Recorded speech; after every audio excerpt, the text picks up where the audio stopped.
하죠. 그리고 방금 들려드린 중창은 함께 한 팀으로 일하는 강사들로 이루어진 다다름이라고 하는데요. 제가 조금 전에 소개해 드렸었는데 다다름이란 우리 모두가 다 다르다. 다 다르잖아요. 그렇죠? 생긴 모습이나 여러 가지가 다 다르고 또 그런 이렇게 다 다른 우리가 모여서 함께 노력하다 보면 더 좋은 세상을 만드는 목표에 다다르다. 도달하다. 그 이중적 의미가 있습니다. 그래서 우리가 평소 때는 저희들이 훨씬 이보다 더 잘하는데요. 오늘 조금 저희들이 컨디션이 다른 때보다 한 2%가 조금 부족해가지고 그랬었는데 더 좋은 음악으로 내년에 다시 한번 만나 뵙게 될 때는 더 좋은 음악으로 들려드리도록 약속드리겠습니다. 그리고 특별히 제가 선생님들 이제부터 장애인들의 눈과 귀 또는 손발이 되어주실 그런 활동 지원사 선생님들이시잖아요. 그렇죠? 그래서 저희가 지금 잘 부탁드려야 되잖아요. 그래서 저희가 선생님들 앞으로 많이 돕게 되실 그 이용자를 대표해서 감사와 격려 그리고 또 부탁을 담아서 조금은 신나고 또 아름다운 곡들로 준비를 해봤는데 어떻게 마음에 드셨는지 모르겠어요. 네. 감사합니다. 저는 그 밖에도 몇 가지 취미가 사실 더 있어요. 이것만 하는 건 아니고요. 잠시만요.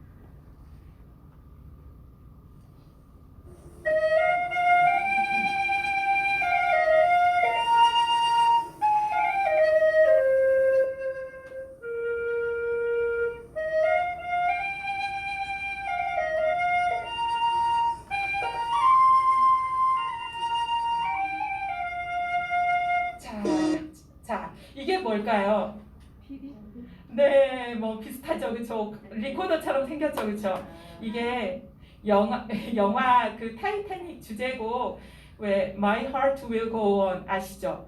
그 앞에 그 셀린 디온 노래 부르기 전에 앞에 나오는 그 애잔하고 그 아름다운 악기 소리 바로 아이리쉬 휘슬입니다. 아일랜드 휘슬이라고 하더라고요. 그래서 그거고 또 하나 보실게요.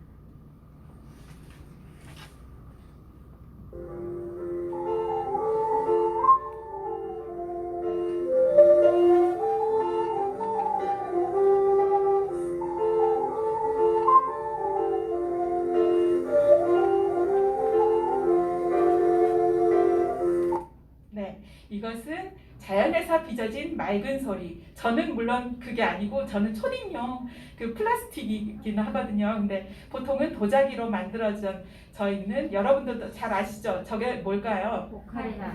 맞습니다. 오카리나. 아마 자녀분들이나 아마 다 사주셨을 거예요. 저는 그런 거예요. 자, 그러면 또 이건 뭘까요? Bonvenon ce Grazia. Mi estas Grazia, la mastrino de Citiu. 이건 바로 저의 유튜브 채널이에요. 구독과 좋아요는 기본이겠죠, 그렇죠? 지금 나오는 언어는 대체 무슨 언어일까? 이것은 세계로 통하는 마법의 국제 공용어 에스페란토입니다. 혹시 들어보신 적 한 번이라도 있으신가요? 아마 없으실 거예요, 그렇죠? 그래서 제가 이렇게 조금 이렇게 몇 가지 취미가 더 있어요. 그래가지고 굉장히 바쁩니다. 선생님들 오늘 저랑 재미있는 시간을 꾸려갈 수 있을지, 과연 우리가 얼마나 함께 저기 휴대폰 전화 오네요. 저희가 얼마나 호흡이 맞는지 보기 위해서 제가 퀴즈 하나 준비했거든요. 앞으로도 퀴즈가 많지만 먼저 하나 해보겠습니다. 지금 보이시나요, 사진? 네. 뭐가 보이는데요? 사과. 사과 몇 개 있어요? 7개요. 아무튼 사과가 8개 있습니다. 그러면 사과 8개에서 제가 5개를 먹어버렸어요. 5개를 먹었으면 몇 개가 남을까요? 네? 세 개. 3개? 제가 그렇게 간단한 수학 문제를 선생님들께 낼까요? 안 낼까요? 왠지 아닐 것 같죠? 네. 네. 그럼 몇 개 남을까요?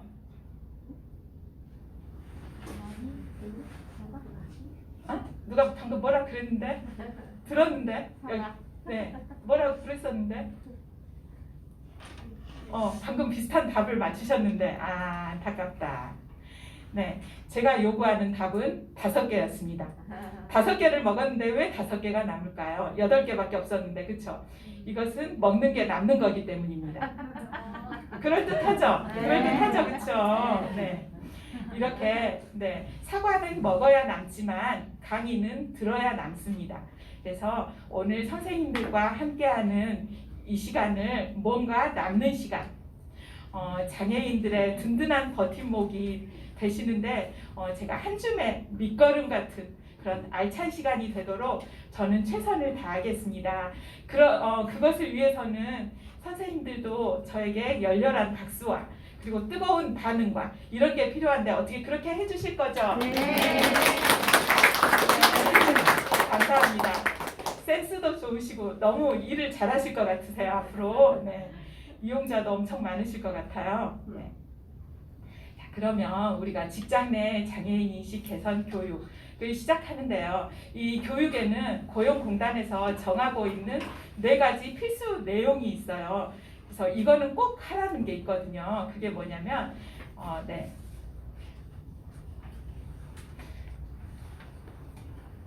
장애 이해 및 장애 정의 및 장애 유형에 대한 이해가 있고요. 그다음에 직장 내 장애인의 인권과 장애인에 대한 차별 금지 및 정당한 편의 제공, 장애인 고용 촉진 및 직업 재활과 관련된 법과 제도, 그리고 이제 기타 장애인 인식 개선에 필요한 사항, 이렇게 이 4가지는 꼭 하라고 정해져 있거든요. 근데 오늘 저는 다른 것들은 그냥 그다지 좀 지루하실까봐 간단하게 짚고 넘어갈 예정이고요. 주로 선생님들께 가장 중요한, 앞으로 일하시는데 가장 중요하다고 생각되는 장애 이해와 에티켓에 대해서 조금 할 예정이고요. 그래서 장애 바로 알기, 약간 퀴즈 형식으로 주어진 시간을 꾸려보려고 합니다. 사실 뭐 퀴즈라고는 하긴 하지만 무슨 굉장히 어렵거나 어마어마한 상금 막 1억 이런 게 걸려 있는 건 아니고요. 네, 장애 또 범위라는 게 워낙 넓기도 하고 워낙 많아요, 공부할 게. 그래서 이 장애 당사자인 저도 모르는 게 굉장히 많습니다. 이렇게 강사면서도. 그래서 저의 일방적인 혼자만의 강의보다는 선생님들과 부담 없이 함께 생각을 공유하는 그런 자리가 되었으면 좋겠습니다. 괜찮으시죠? 네. 네. 근데 마냥 쉽지만은 또 않아요. 왜냐면 제가 답을 맞히시잖아, 만약에. 그러면 왜 그건지 오답을 그 다른 복이 있잖아요. 오답을 설명하는 그것을 요구하기도 하고요, 가끔. 그리고 혹시 다 답인 것 같을 때 있잖아요. 답이 없는데? 다 답인데? 막 이런, 뭐 오답이 없어. 막 이럴 때는 답이 없다고 말씀하셔도 됩니다. 그렇게 생각이 드시면 괜찮습니다. 그러면 직장 내 장애인 인식 개선 교육이 대체 뭘까요? 이걸 왜 하는 걸까요? 목적이 장애인에 대한 이해를 높이고 편견을 제거해서 장애인 근로자의 고용 안정과 채용을 확대하기 위해서 2018년 5월 29일부터 의무 교육으로 강화된 제도입니다. 그렇기 때문에 선생님들도 이 자리에 앉아 계시는 거거든요. 그렇죠? 네, 그렇습니다. 그러면 장애 인식 개선의 필요성, 대체 장애 인식 개선을 왜 해야 될까? 네, 일단 법정 의무 교육이에요. 그렇죠? 안 하면 뭔가 불이익이 있을 수도 있겠죠. 그래서 해야 되고요. 그 다음에 또 하나가 있는데 뭐냐면 장애는 더 이상 남의 문제만은 아니라는 거죠. 네. 그러면 그다음에 장애의 정의, 대체 장애가 뭘까? 네, 장애라는 건 장애에다가 사람 인자를 붙이면 뭐예요? 장애인, 그쵸?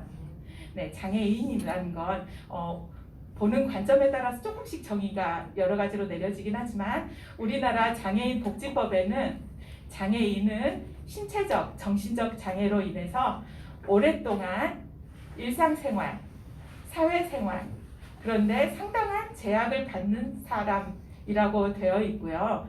그다음에 장애인 고용 촉진 및 직업재활법에서는 장애인이란 신체 또는 정신상의 장애로 장기간에 걸쳐 직업생활에 상당한 제약을 받는 사람이라고 되어 있습니다. 자, 첫 번째 퀴즈 나갑니다. 대체 퀴즈가 언제 나올지 모릅니다. 네, 선물 있을 수도 있어요. 네, 집중하셔야 합니다. 다음 중 장애 당사자를 칭하는 말로 옳은 것. 장애 당사자를 칭하는 말로 옳은 거예요. 1번 장애자, 2번 장애인, 3번 장애우. 아 잠깐만, 먼저 저요하고 먼저 서주세요. 잠깐만, 너무 많아. 맨 앞에 여자 선생님. 아, 맨 앞에 여자 선생님이래요. 네, 장애인이요. 장애인이요? 아니에요? 아니요. 네, 맞습니다. 네, 맞습니다. 네, 축하드립니다. 네. 잠시만요. 선물을 아니.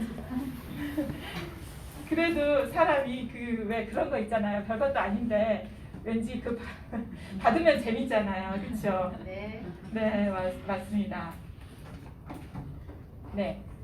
그러면 오답을 먼저 살펴보겠습니다. 장애자는 왜 안 되냐면 옛날에는 장애자라고 먼저 불렀어요. 그렇지만 이 자라는 게 그 놈자자, 그쵸? 그 한자의 뜻으로 그 어감이 그다지 좋지가 않아서 일본식 한자라고 해요. 그래서 쓰지 않거든요. 그래서 장애자는 지금은 쓰지 않아요. 제일 처음에는 장애자라고 했어요. 근데 지금은 쓰지 않고요. 그럼 장애우는 왜 안 되는 거예요? 장애우 좋은 말이잖아요, 되게. 그쵸? 네, 친구가 아니래서 맞습니다.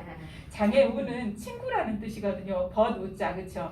이것은 장애인을 어떤 배려하는 뜻으로 그런 부르는 말이거든요. 그러면 이 장애우라는 말은 장애를 가진 사람이 하는 말이에요? 아니면 장애를 안 가진 사람 시선에서 하는 말이에요?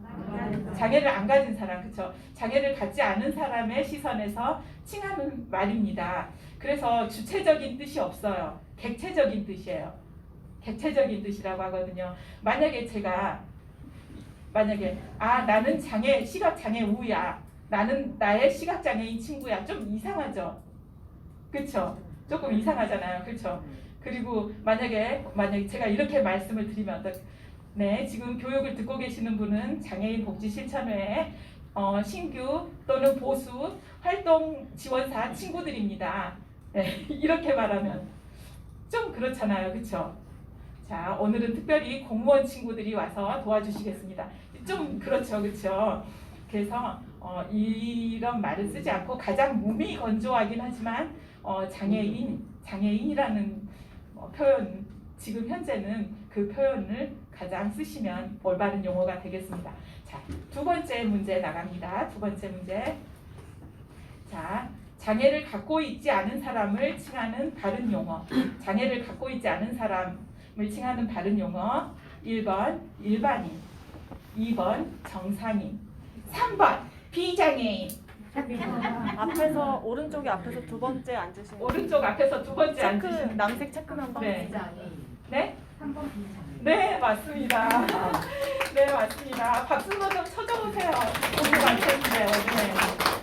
네, 이것은 조금 오답을 설명을 요구합니다. 그럼 정상인은 왜 안 되는 거예요? 일단 일반인은 왜 아닐까요?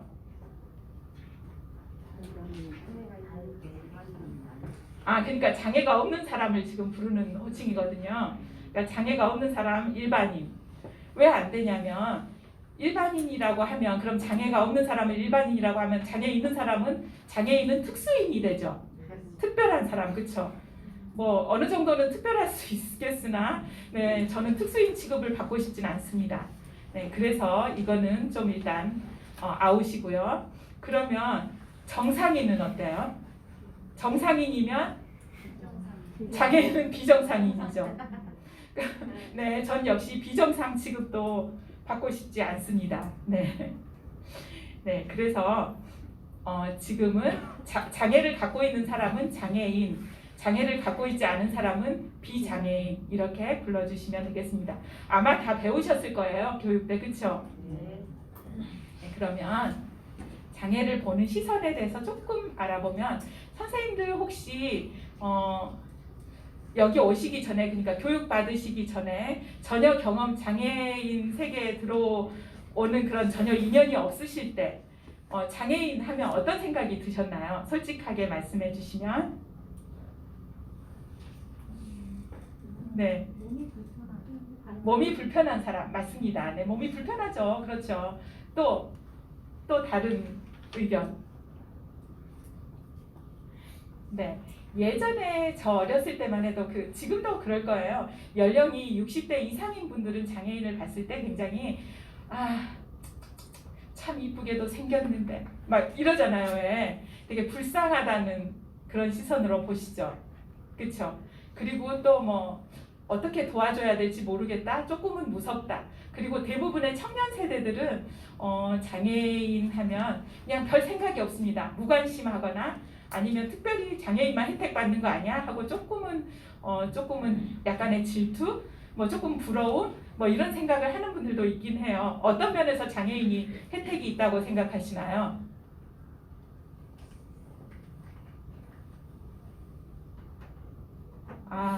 네. 수능을 네. 장애인 수능 볼 때 약간의 조금 가산점이 있고요. 그다음에 공무원 시험 볼 때 가산점이 조금 있죠. 장애인끼리만 경쟁하는 어느 정도의 쿼터가 있어요. 그렇죠? 그리고 주차할 때 서울 시내 지금 주차하기 얼마나 어려워요. 그렇죠? 자, 그러면 장애는 어떻게 개인적인 문제일까요? 아니면 사회적으로 같이 풀어가야 되는 문제일까요?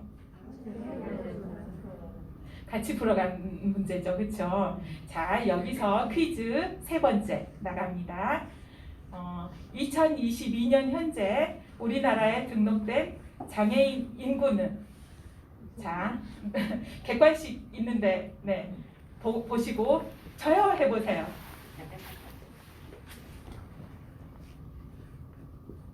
네. 네, 남자 선생님. 3번. 3번이 몇 262만. 오, 어떻게 맞추셨어요? 박수. 네, 어떻게 맞추셨어요? 찍었어요. 찍었어요. 와, 그렇구나. 이 문제를 어떤 선생님한테 냈는데 다른 건 다 0으로 끝나는데 뭐 몇십만, 몇만 이런 식으로 끝나는데 1000만 명은 너무 많고 막 이런 식으로 맞추시더라고요. 네, 맞습니다. 2019년 집계된 장애인 인구 통계 등록된 장애인만 대략 262만 명입니다. 그러면 등록된 장애인만 장애인일까요? 미등록된 장애인들도 굉장히 많아요. 그 못지않게 많습니다. 그들까지 포함을 하면 그 2배인 500만 명이 넘거든요. 520만 명. 520만 명. 그럼 우리나라 총 인구를 5,200만 명이라고 보면 그럼 좀 많게 잡아서는 몇 프로가 장애인이에요? 10%. 그렇죠? 10명 중에 1명이 장애인이라는 거예요. 선생님들 왜? 그래서 지금 옛날에는 6가구당 1명씩 등록된 장애인이 있다고 했거든요. 그럼 만약에 그 2배면 몇 가구당 1명씩 장애인이 있을 수 있는 걸까요? 3가구. 3가구만 거치면 장애인이 있을 수 있는 가능성이 많아요. 그러면 요즘에 의학도 발달하고 과학도 발달하잖아요. 그렇죠? 근데 장애 인구 수가 감소할까요? 증가 안 해요? 왜요? 맞습니다. 질병도 있고 사고도 있고 뭐 환경 오염, 그렇죠? 호르몬들 얼마나 많이 나와요. 그리고 누구도 피해갈 수 없는 강력한 원인이 하나 있는데 선생님들도 저도 피해갈 수 없어요. 뭘까요? 언젠가는 우리도 다 늙어가요. 맞습니다. 늙어가요. 맞아요. 노화, 그쵸? 노화에 의해서 네, 얼마든지 장애를 경험할 수가 있습니다. 크고 작은 장애를. 그렇다면 선천적 장애랑 후천적 장애 그 발생 비율 중에서 어느 쪽이 더 높을까요? 왜 그런 거예요? 살면서 장애 고생하는 맞습니다. 선생님들은 교육이 필요가 없으시네. 네, 질병과 사고 이런 게 굉장히 많아서 질병과 사고에 의해서 거의 90% 가까이가 후천적 장애인입니다. 이렇게 누구나 신체적으로든 정신적으로든 또 크든지 작든지 장애를 경험할 가능성에서 자유롭지 못하다는 거죠. 그렇죠? 그래서 네, 장애인 본인은 물론이지만 국가나 사회 또는 뭐 각 개인들이 다 함께 해결해야 할 문제입니다. 네, 그래서 장애는 더 이상 개인의 문제가 아니라는 거. 그러면 장애 유형에 대해서 알아보면요. 우리나라 장애인 복지법에서는 장애를 15개 유형으로 보고 있어요. 먼저 신체적 장애랑 정신적 장애로 크게 둘로 나누고요. 신체 장애를 다시 외부 신체 기능 장애, 내부 신체 기능 장애 다시 나눕니다. 각 장애 유형은 어떻게 PPT에 다 있나요? 네. 네. 여기서 혹시 모르는 장애 있을까요? 혹시 나는 이 장애가 뭔지 모르겠다. 다 아세요? 제가 혹시 저기 지정해서 선생님들께 여쭤보면 다 맞추실 수 있나요? 네, 뭐라고? 장루 요루 장애, 그렇죠? 그렇죠. 그렇게 물어보셨어야지. 장루 요루 장애는 어떤 사고나 질병에 의해서 장기가 제대로 그 작동을 하지 못해가지고 우리가 가장 자연스럽게 해결하는 생리 현상이 있죠. 그거를 어떤 외부 그 장치의 도움을 받아서 해결해야 되는 그런 분들 있잖아요. 무슨 주머니라고 하죠. 네, 네. 그런 장애를 가진 장애인이 장루 요루 장애입니다. 네, 또 뭐 없으신가요? 뇌전증은 뭐예요? 잘하시네. 네. 네, 장애 그러면 우리 장애인에 대한 세계적 인식 변화에서 우리나라는 어느 위치쯤에 있을까요? 자, 국가별 장애 출연율을 잠깐 보시겠습니다. 잠시 보시면 호주, 스웨덴, 미국에 비해서 우리나라 그 장애 출연율은 어떤가요? 맞아요, 그렇죠? 왜 그럴까요? 우리나라 장애 인구가 적은 거예요? 인구가 적어서? 물론 그럴 수도 있죠. 그렇죠? 우리나라 인구가 그들보다는 적죠. 그렇지만 퍼센티지는 그 인구만큼이잖아요. 그렇죠? 왜냐하면 나라마다 장애를 규정하는 그 기준이 다르기 때문이에요. 그래서 우리나라에는 보통 일반적으로 신체적이나 정신적으로 그 손상에 초점을 맞춥니다. 신체적, 정신적 그 손상을 입은 사람을 장애인이라고 하죠. 그러니까 주로 의료적 초점을 맞춰요. 의료적인 면에서. 그렇지만 서구나 또 다른 국가는 어때요? 사회적인 측면에 그 기준을 둬요. 그래서 당뇨, 암, 에이즈, 또 어떤 국가는 의사소통이 그 어려운 외국인 이민자까지도 장애인에 포함을 시켜서 그에 준하는 서비스를 받을 수도 있습니다. 오늘 제가 비장애인으로 선생님들이 비장애인으로 살았는데 내일 스웨덴에 놀러를 갔는데 갑자기 스웨덴어를 못하면 장애인이 될 수도 있다는 거죠. 의사소통 장애, 그렇죠? 맞습니다. 네, 그러면 이제 직장 내 장애인의 인권과 차별 금지 및 정당한 편의 제공에 대해서 잠시 알아보면요. 네, 인권이라는 건 사람으로서 당연히 누려야 할 최소한의 권리죠, 그렇죠? 그래서 누구나 어떤 이유로든지 차별받지 않을 권리가 있어요. 그러나 어떤가요? 누구나 인권 차별을 받을 수 있는 누구나 수없는 차별을 받아요. 장애인 차별 말고도 인종 차별, 또 뭐가 있어요? 성차별, 여러 가지 차별이 있을 수 있죠, 그렇죠? 그렇지만 인권적으로 이렇게 조금 이렇게 차별을 받을 수 있는 가능성이 비장애인이 더 많을까요? 장애인이 더 많을까요? 장애인이 아무래도 더 많겠죠, 그렇죠? 네, 많은 장애인들이 고용에서도 그렇고 교육에서도 그렇고 굉장히 많이 불평등을 경험하기도 하고요. 폭력이나 학대 이런 것에서도 자유롭지가 못해요. 그래서 굉장히 인격이나 존엄성이 손상을 많이 받습니다. 우리나라는 장애인의 인권 보장을 위해서 2008년부터 장애인 차별금지법을 시행하고 있어요. 그래서 원래 이름은 장애인 차별금지 및 권리 구제 등에 관한 법률입니다. 근데 너무 길잖아요, 그렇죠? 너무 길어서 저는 장차법이라고 부르도록 하겠습니다. 그래서 장차법에서 규정하고 있는 차별 행위와 유형에 대해서 잠시 알아보도록 하겠는데요. 자, 직접 차별 보이시죠? 자, 우리 다 함께 한번 읽어보도록 하겠습니다. 시작. 정당한 사유 없이 장애인을 장애를 이유로 제한, 면제 분리 거부로 차별을 배후하는 경우. 네, 맞습니다. 자, 사진에서 보이시겠지만 예를 들어서 제가 놀이기구를 타고 싶어요. 근데 딱 가서 타려고 하니까 뭐라고 하나요? 장애인이라 안전을 보장할 수 없다고. 그러면서 못하게 하는 거예요. 거부하거나 배제하는 거죠. 그렇죠? 이건 직접 차별입니다. 아니, 제가 안전을 보장할 수 있을지 없을지 자기네들이 어떻게 알겠어요. 그렇죠? 장애를 가졌다는 이유만으로 그러는 거거든요. 자, 그러면 간접 차별이 뭔지 한번 읽어보겠습니다. 시작. 형식상으로 직접 차별을 하지 않지만 장애를 우려하지 않는 장애인에게 불리한 결과를 초래하는 경우. 네, 잘 읽어주셨습니다. 네. 자, 요즘 식당이나 카페에 가면 어떻게 주문하나요? 네, 그 태블릿으로 왜 주문하죠? 이런 거 선생님들 잘 하실 수 있나요?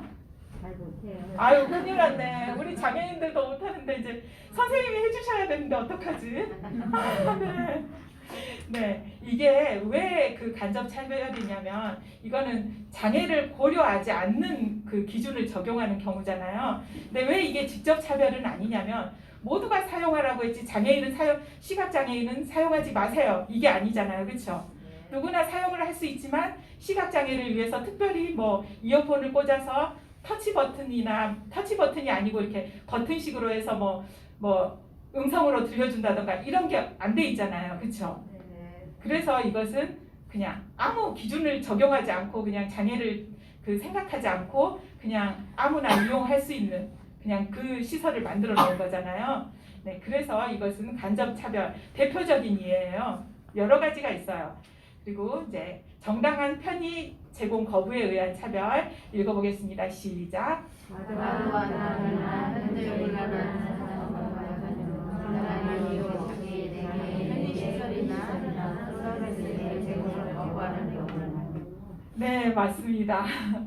네, 이거는 어떤 거가 있을까요? 예를 들어서 옛날 건물에는 엘리베이터가 있나요, 없나요? 없어요. 옛날에는 없죠. 그럼 지체장애인들이 입사를 하고 싶어요. 능력도 대단해요. 근데 어떤가요? 그 계단이 많으면 할 수가 없죠.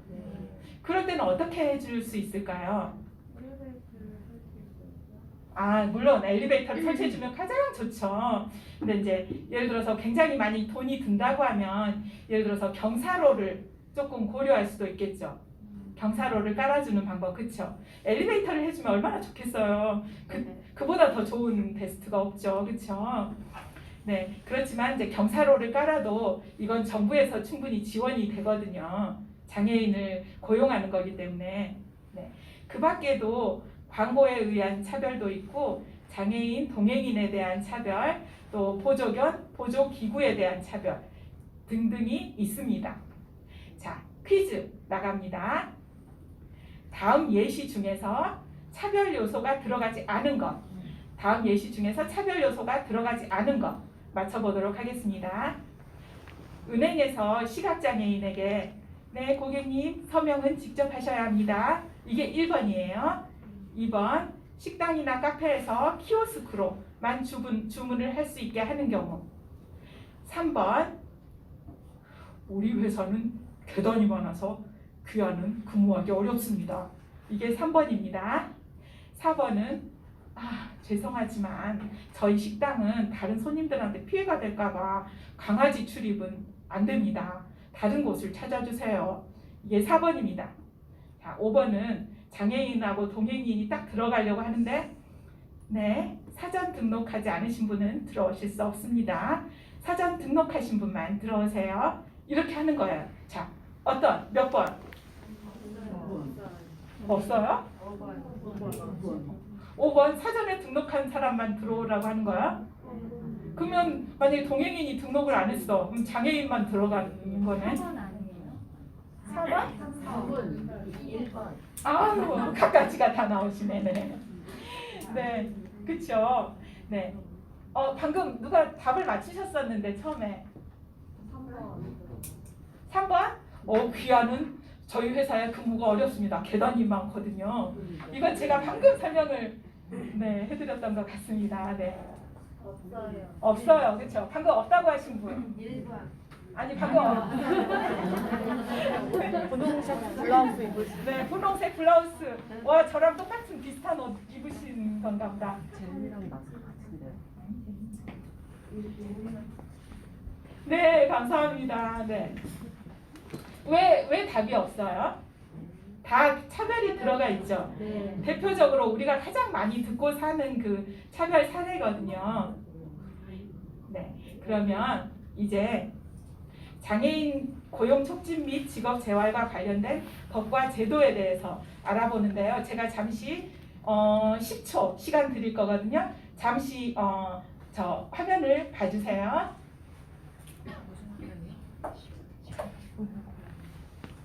네. 자, 봐주세요. 잠시 읽어봐 주세요.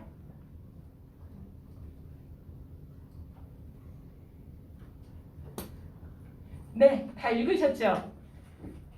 너무 빨랐나?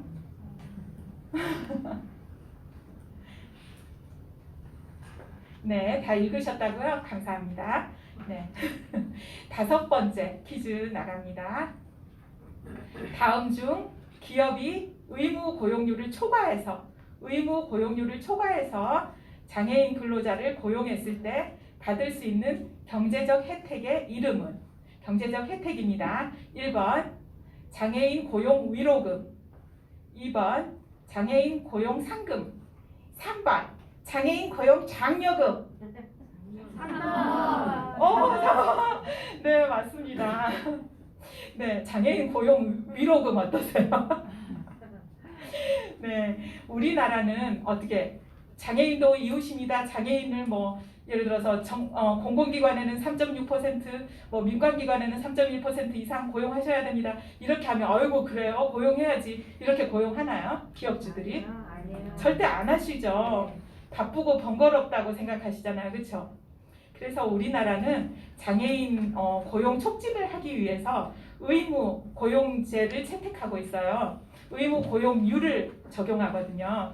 그래서 2022년 현재 국가나 지자체 공공기관에서는 근로자 총수의 3.6% 이상, 민간 기업 사업주는 3.1% 이상을 장애인을 고용해야 되고요. 만약에 상시 근로자 100명 이상의 사업장에서 의무 고용률을 지키지 않았을 때 미고용한 수만큼의 그런 장애인 고용 부담금을 납부하셔야 합니다. 그러면 벌만 있겠어요? 상도 있을 거 아니에요, 그렇죠? 네. 이제 초과로 고용했을 때 그 근로자 수만큼의 고용 장려금을 지원받을 수 있습니다. 네, 괜찮죠? 이거 그쵸? 네. 네, 그러면 장애인을 대할 때 에티켓을 잠시 알아보면 퀴즈 6번째 문제 나갑니다. 지금 휠체어 사용자가 당신이 가려고 하는 그 건물 앞에서 들어가려고 하고 있어요. 당신이 가려고 하는 건물에 먼저 앞에서 들어가려고 해요. 그러면 당신이 할 수 있는 배려로 옳은 것, 당신이 할 수 있는 배려로 옳은 것은 1번 휠체어 사용자가 문을 열고 들어갈 때까지 뒤에서 마냥 기다린다. 2번 잽싸게 앞에 먼저 가서 문을 열고 쑥 들어간다. 3번 얼른 앞에 가서 문을 열고 멀리서 잡아주면서 휠체어 사용자가 들어갈 때까지 기다려준다. 3번. 3번 맞습니다. 네. 왜 1번은 안 되나? 2번은 안 되나요?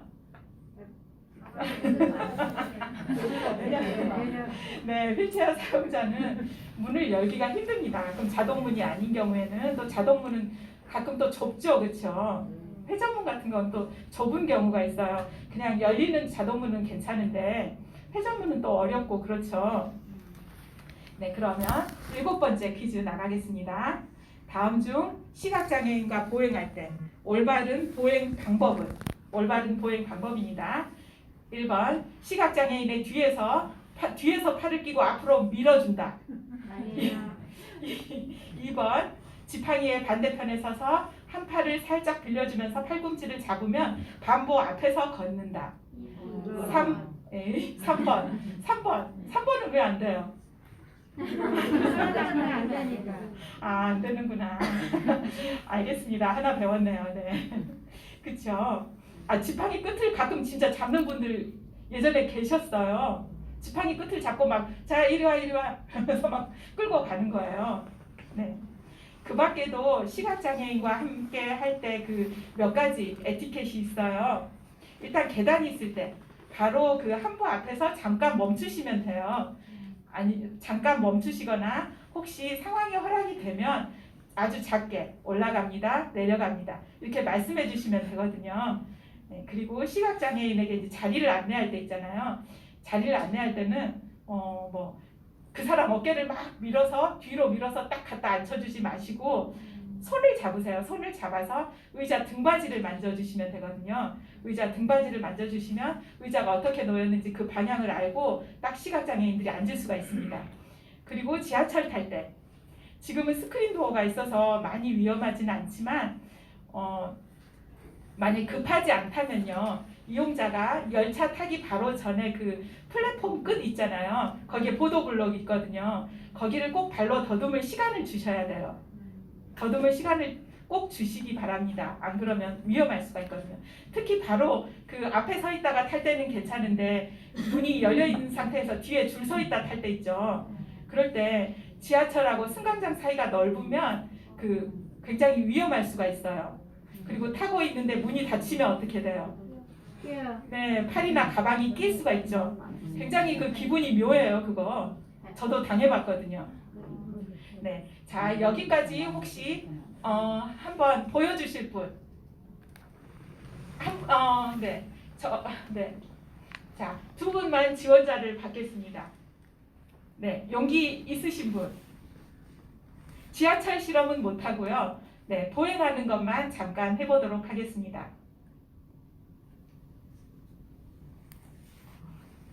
네. 네? 아이고, 선물을 거부하시네. 네. 네, 여기 한 선생님 지원해주셨습니다. 아, 그러셨어요? 자, 제가 도움이 필요하다고 했거든요. 그럼 잠깐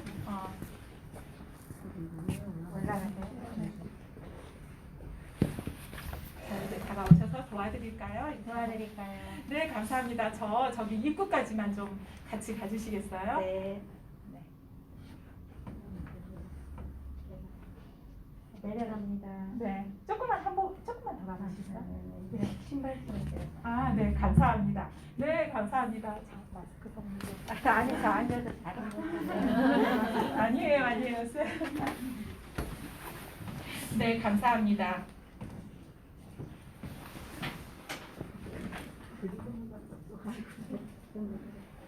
네.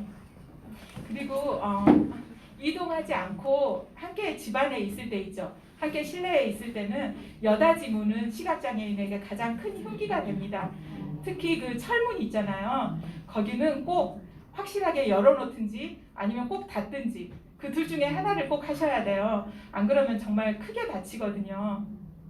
네, 그리고 혹시 일하시다가 제가 시각장애인이기 때문에 아무래도 시각장애인에 많이 포커스가 되거든요. 좀 이해를 부탁드릴게요, 선생님. 네, 혹시 일하시다가 만약에 부탁한 일이 잘 됐는지 상황이 어떻게 돼가는지 시각장애인들은 자꾸 물을 때가 있어요. 이거는 묻는 게 선생님들을 의심해서 그런 게 아니고요. 네, 체크하는 거예요. 체크하는 거.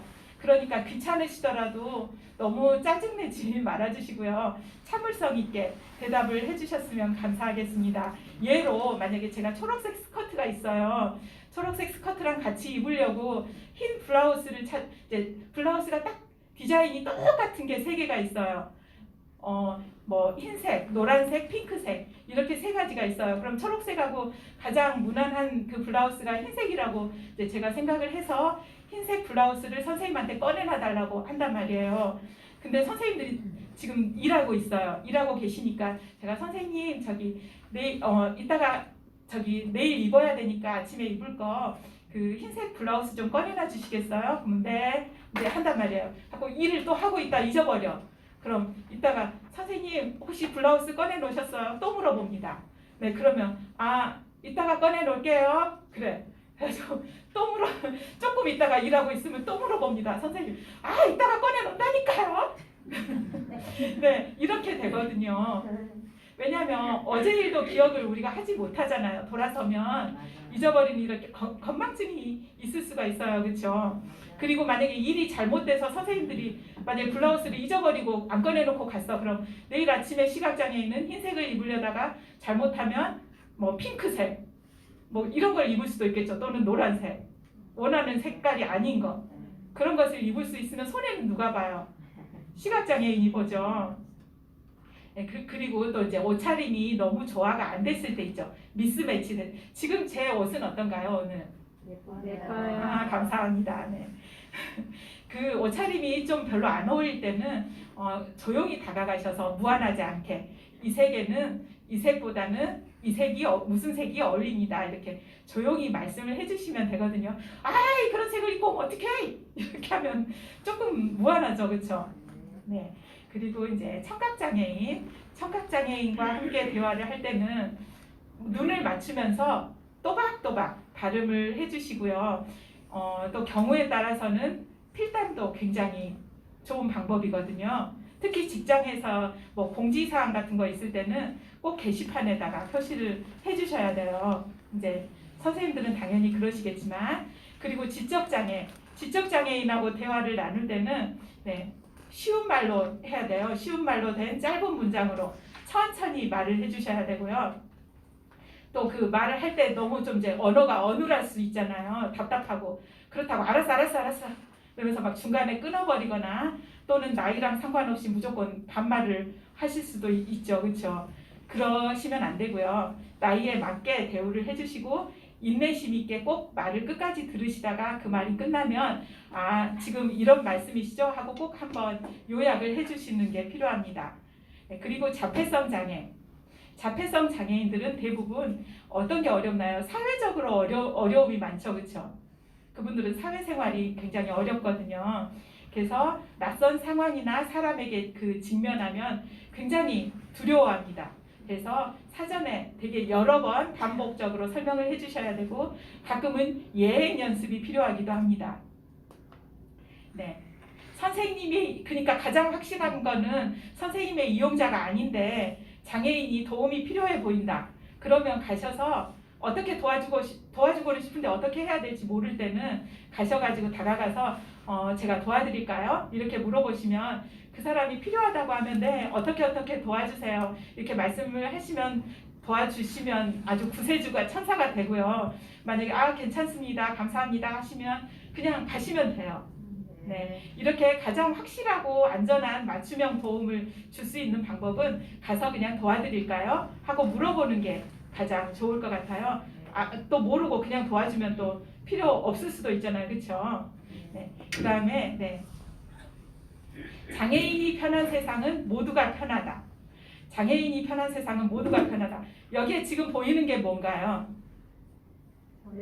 엘리베이터. 지하철 역사에 있는 엘리베이터. 그렇죠? 네. 선생님들 혹시 엘리베이터 타시나요? 맞아요. 가끔 탈 때가 있죠. 그렇죠? 그거 원래 지하철에 있는 그 역사에 있는 그 엘리베이터 누구를 위한 엘리베이터인가요? 네, 노약자. 처음에는 지체 장애인 그 휠체어 사용자들을 위해서 그분들이 막 시위를 엄청 해가지고 이동권 보장을 해달라고 엄청 해가지고 만든 거거든요. 굉장히 많은 수고를 해서. 근데 이건 결국 장애인을 위해서 만들었지만 지금은 어때요? 많은 사람들이 이용하죠. 많은 비장애인들, 어르신들도 이용하고 또 뭐 유아차를 끌고 가는 그 엄마들도 이용할 때도 있고 가끔 짐이 너무 많은 사람들 오늘은 너무 피곤해 이런 분들 다 이용하시잖아요, 그렇죠? 장애인이 편한 세상은 비장애인들은 더 편하고 누구나 다 편하다는 거죠. 그렇죠? 그래서 장애인에게 뭐 혜택을 준다고 우리의 혈세를 그냥 막 너무 함부로 하지 않을까 이런 생각을 하시는 것보다는 모두가 편하다 이렇게 생각하시는 게 더 좋겠죠. 네. 이렇게 장애는 사람에게만 있는 것이 아니고요. 그 사람의 생활이나 그런 습성이나 또는 필요를 수용해주지 못하는 사회에도 있거든요. 사회 환경을 바꾸면 장애는 훨씬 가벼워져요. 그리고 제가 이제 한 말씀만 더 드리고 마무리를 할까 하는데요. 네, 선생님들이 일하실 때 먹고 살아야 되니까 뭐 이 일이라도 해야지 어쩌겠어. 뭐 이렇게 생각하시면서 오신 분도 사실 있을 거예요. 이렇게 생계수단으로만 이 일을 하실 건지 아니면 중증 장애인들을 자립생활을 나는 돕는 사람이다.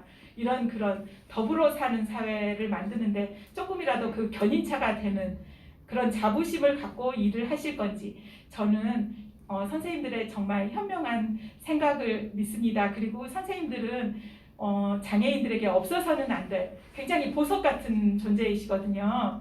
그래서 앞으로 일을 하시다 보면 처음 마음먹은 대로 안 되고 굉장히 많은 갈등에 직면을 하시게 될 거예요. 가끔은 처음 마음 같지 않고 그러시더라도 선생님들은 굉장히 좋은 직업이시니까 자부심을 가지시길 바라고요. 늘 힘드시겠지만 그리고 오늘 이 교육을 들으시는 선생님들의 하루하루가 어제보다 더 나은 오늘, 오늘보다 더 나은 내일이 되시기를 저는 늘 진심으로 기원하겠습니다. 들어주셔서 감사합니다.